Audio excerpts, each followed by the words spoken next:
উত্তরবঙ্গের জনপ্রিয় train Rangpur express প্রতিদিন সকাল 9:10 ছেড়ে যায় কমলাপুর রেলওয়ে স্টেশন থেকে, কিন্তু রেলের যে তথ্য বোর্ড তা বলছে এই ট্রেনটি ছেড়ে যাবে 1:20 অর্থাৎ প্রায় 5 ঘন্টা বিলম্ব।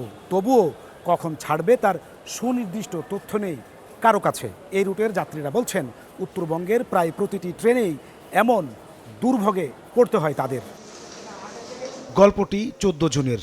এদিন উত্তরবঙ্গের ট্রেন নীলসাগর, বুড়িমারি, একতা ও রাজশাহী এক্সপ্রেস যাত্রা করেছে 3 থেকে 4 ঘন্টা বিলম্বে। পূর্বাঞ্চলের চট্টলা ও উপকূল এক্সপ্রেসও পড়েছে শিডিউল বিপর্যয়ে। ফলে সারাদিনই স্টেশনে দীর্ঘ অপেক্ষায় ভোগান্তিতে পড়েন রেলপথের যাত্রীরা। 3 ঘন্টা ধরে বসে আছি, এখনো ট্রেনের কোনো ঠিক নাই, কখন আসবে তাও জানি না। রংপুর থেকে আমরা প্রায় 16.5 ঘন্টায় ঢাকা কমলাপুর এসে পৌঁছাইলাম। প্রত্যেকটা দিন যাত্রী এসে বসে থাকে 2 ঘন্টা 3 ঘন্টা করে। লাইভ বয় কিনে কল দাও টোল ফ্রি নম্বরে, আর এক নিঃশ্বাসে গোল বলে জিতে নাও ফিফা বিশ্বকাপ 2026-এর এক্সক্লুসিভ পুরস্কার। শিডিউল বিপর্যয়ের কারণ জানতে স্টেশন মাস্টারের কক্ষে সময় সংবাদ। তার দাবি, ইঞ্জিন সংকটে সময় মতো চালানো যাচ্ছে না ট্রেন। প্রতিদিনই দীর্ঘ হচ্ছে বিলম্ব ট্রেনের সারি। মিটার গেজের ইঞ্জিন সংকটের কারণে আমাদের মিটার গেজের যে ট্রেনগুলো, এই ট্রেনগুলো শিডিউল ধরে রাখা কষ্ট হচ্ছে আমাদের। 1969-70 সালে বাংলাদেশ রেলবহরে ইঞ্জিন ছিল 486টি, যা কমে দাঁড়িয়েছে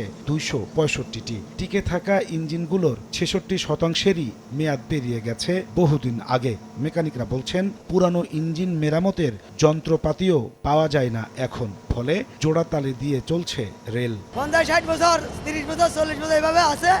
ইঞ্জিন মেরামত করে, রিপেয়ারিং করে, পুরান জিনিস দিয়া নতুন জিনিস কেউ ভাবা যায় না।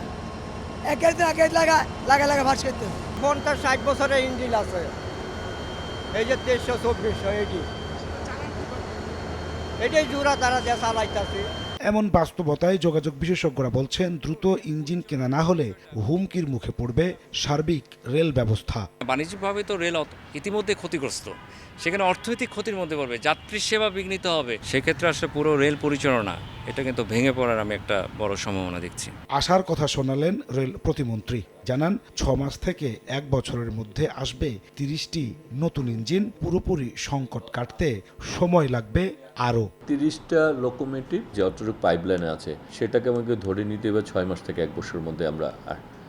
আমরা নতুনভাবে যা করতেছি এগুলি ধরে নিতে হবে যে 2 বছর পর আমরা যে এই সেবাটা নিশ্চিত করতে পারবো। বর্তমানে 6টি প্রকল্পে 166টি ইঞ্জিন কেনার পরিকল্পনা নিয়ে কাজ করছে বাংলাদেশ রেলওয়ে।